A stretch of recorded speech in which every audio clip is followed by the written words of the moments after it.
વાતાવરણનું દબાણ અને ગેજ દબાણ, atmospheric pressure and gauge pressure.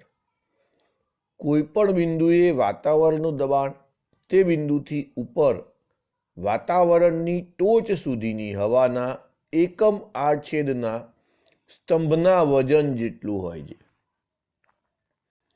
દરિયાની સપાટીએ તે 1.013 × 10⁵ પાસ્કલ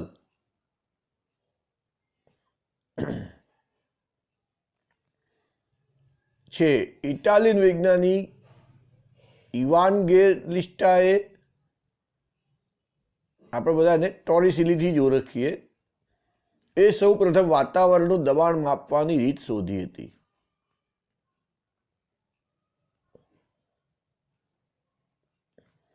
આકૃતિમાં એક છેડો બંધ હોય તેવી પારાથી ભરેલી એક લાંબી કાચની નળી, આ બંધ છેડો,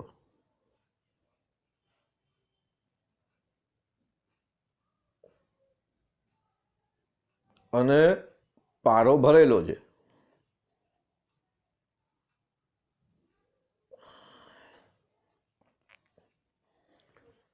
ઊંધી વાળવામાં આવે છે.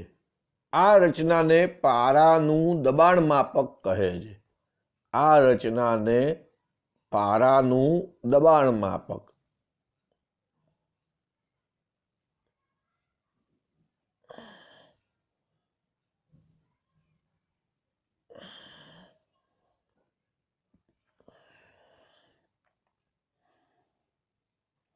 નળીની અંદર પારાની ઉપરનો અવકાશ માત્ર પારાની બાષ્પ ધરાવે છે. તેનું દબાણ અત્યંત ઓછું, નહિવત, એટલે તેને અવગણી શકાય. પારાના સ્તંભની અંદરના એ બિંદુ આગળ દબાણ તેનાથી સમક્ષિતિજ સમતલમાં રહેલા બી બિંદુ આગળના દબાણ જેટલું જ હોય છે. એટલે આ એ બિંદુ આગળનું દબાણ બી બિંદુ આગળના દબાણ જેટલું જ હોય છે.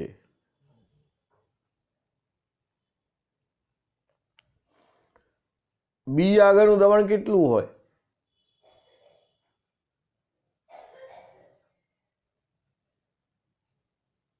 વાતાવરણના દબાણ જેટલું, એટલે એને PA કહેવાય. એને PA કહેવાય.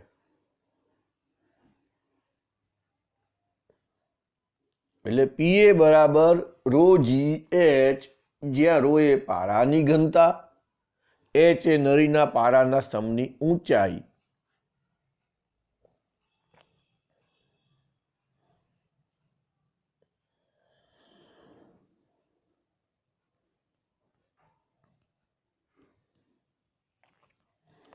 આવા પ્રયોગમાં એમ જણાયું કે દબાણ માપકમાં દરિયાની સપાટીએ 76 સેન્ટીમીટર ઊંચાઈના પારાના સ્તંભનું દબાણ એક વાતાવરણને સમતુલ્ય છે.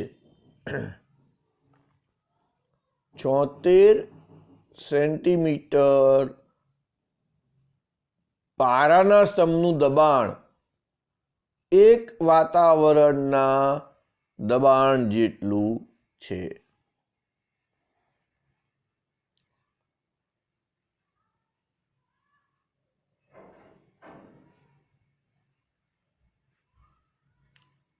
રોનું મૂલ્ય મેળવવું હોય તો PA/GH કરવા પડે. સામાન્ય પદ્ધતિમાં દબાણને સેન્ટીમીટર અથવા મિલીમીટર ઓફ મર્ક્યુરી, એટલે કે પારાના સ્તંભની ઊંચાઈના પદમાં રજૂ કરવામાં આવે છે. સેન્ટીમીટર ઓફ મર્ક્યુરી અથવા તો મિલીમીટર ઓફ મર્ક્યુરી, એટલે CmHg કહેવાય, અથવા mmHg કહેવાય.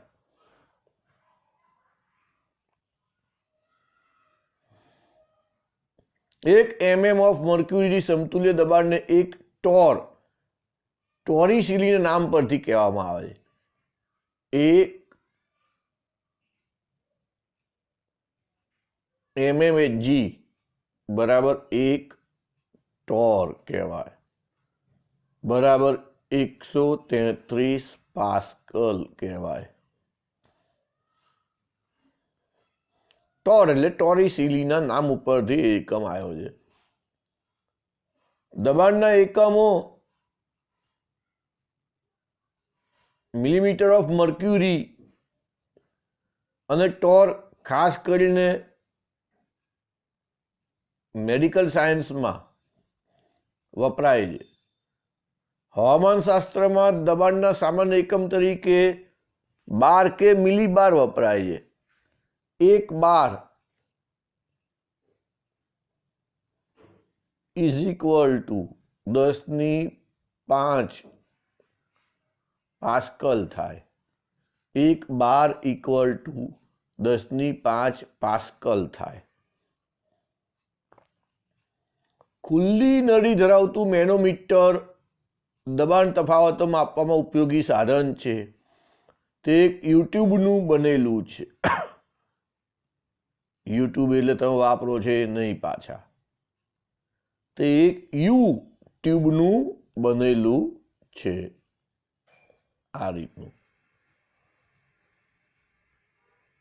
આ યુટ્યુબનું બનેલું છે, જેમાં યોગ્ય પ્રવાહી રાખવામાં આવેલ છે। નાના દબાણ તફાવત માપવા માટે ઓછી ઘનતાવાળું પ્રવાહી એટલે ઓઇલ, અને મોટા દબાણ તફાવત માપવા માટે વધુ ઘનતાવાળું પ્રવાહી એટલે પારો રાખેલ છે। ટ્યુબનો એક છેડો વાતાવરણમાં ખુલ્લો છે અને બીજો છેડો જે તંત્રનું દબાણ આપણે માપવું હોય તેની સાથે જોડવામાં આવે છે।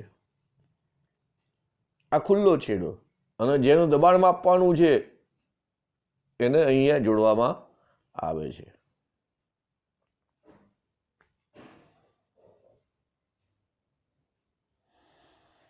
એ બિંદુ આગળનું દબાણ બી બિંદુ આગળના દબાણ જેટલું છે।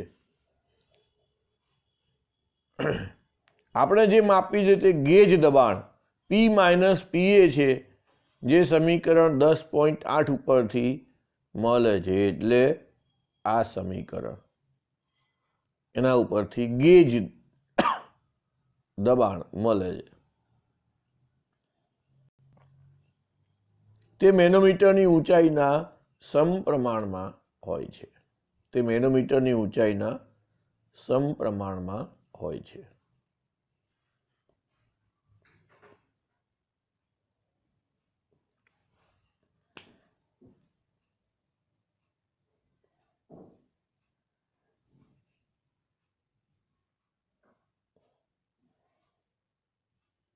ઉદાહરણ છે 10.3, દરિયાની સપાટી આગળ વાતાવરણની ઘનતા આપી દીધી, આપણને કેટલી આપી છે? 1.29 કિલોગ્રામ પ્રતિ મીટર ઘન છે। ઊંચાઈ સાથે તેમાં ફેરફાર થતો નથી એમ ધારવામાં આવે છે। તો વાતાવરણ કેટલી ઊંચાઈ સુધી વિસ્તરેલું હશે? એટલે ρgh આપી દીધા તમને તૈયાર। કેવી રીતે આપી દીધા કહેવાય? રો આપેલા છે 1.29, જી ખબર હોય 9.8 અને h જે શોધવાના છે આપણે, પણ એના બરાબર શું કીધું તમને?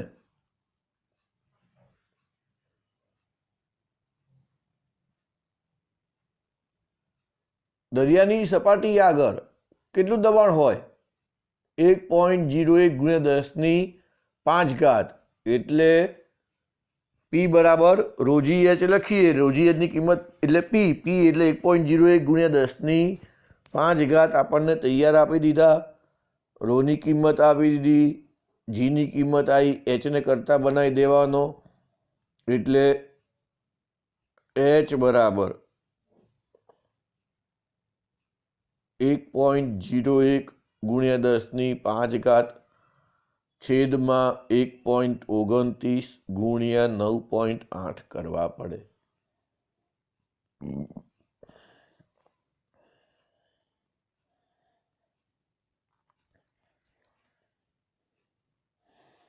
એટલે h બરાબર 8 કિલોમીટર આવ્યું કહેવાય. 7,989 મીટર લગભગ 8,000 મીટર કહેવાય. 8,000 મીટર એટલે 8 કિલોમીટર કહેવાય.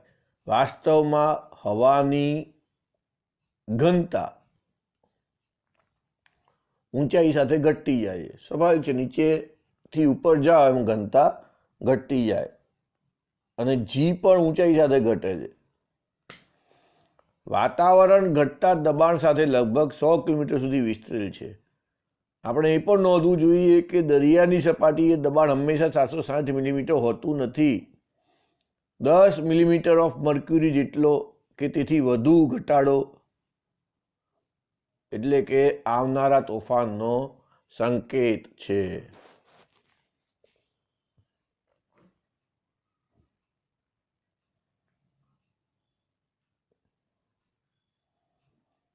દરિયામાં 1000 મીટર ઊંડાઈએ નિરપેક્ષ દબાણ કેટલું હશે? ગેજ દબાણ કેટલું હશે? અંદરના ભાગમાં વાતાવરણનું દબાણ જાળવેલ હોય તેવી એક સબમરીનની 20 બાય 20 સેન્ટીમીટર સ્ક્વેર બારી પર ઊંડાઈએ લાગતું બળ કેટલું હશે? દરિયાના પાણીની ઘનતા 1.03 ગુણ્યા 10⁵ કિલોગ્રામ પ્રતિ મીટર ઘન અને જી બરાબર 10 લેવાનું. નિરપેક્ષ દબાણ એટલે P બરાબર PA પ્લસ ρGH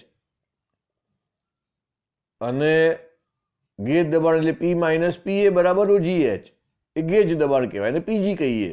ટૂંકમાં PG બરાબર ρGH અને P બરાબર PA પ્લસ ρGH.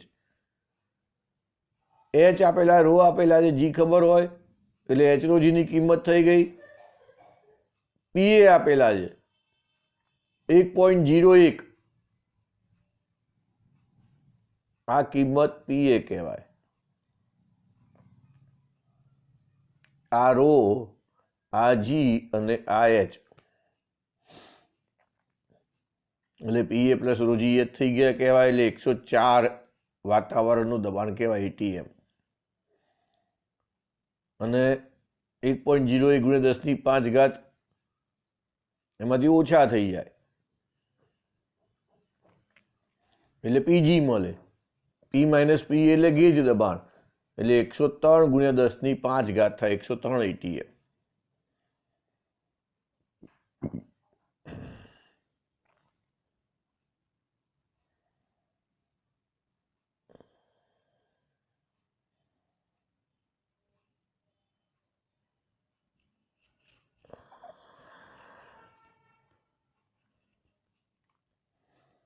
સબમરીનની બહારનું દબાણ P બરાબર PA પ્લસ ρGH અને તેની અંદરનું દબાણ PA. આથી બારી પર લાગતું ચોખ્ખું દબાણ એ ગેજ દબાણ PG બરાબર ρGH છે. બારીનું ક્ષેત્રફળ A આપેલું છે આપણને, 20 બાય 20 ની બારી છે.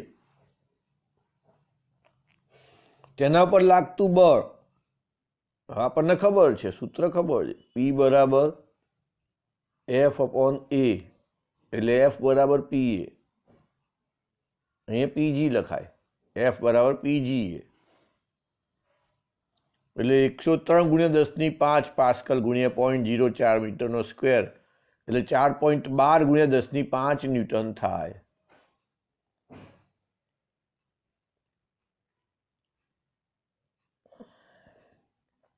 એટલે બળ એટલે આપણને નિરપેક્ષ દબાણ મળી ગયું, ગેજ દબાણ મળી ગયું અને અંદરના ભાગમાં દબાણ જાળવેલ હોય તેવી સબમરીન જે છે એ સબમરીનની 20 બાય 20 ની બારી ઉપર બળ કેટલું છે એ મળી ગયું. બળ શોધવા માટે શું કરવું પડ્યું? F બરાબર PGA. બારી પર કેટલું બળ હશે? બારી પર દબાણ કેટલું હશે? PG જેટલું. ગેજ દબાણ જેટલું બારી ઉપર દબાણ હશે.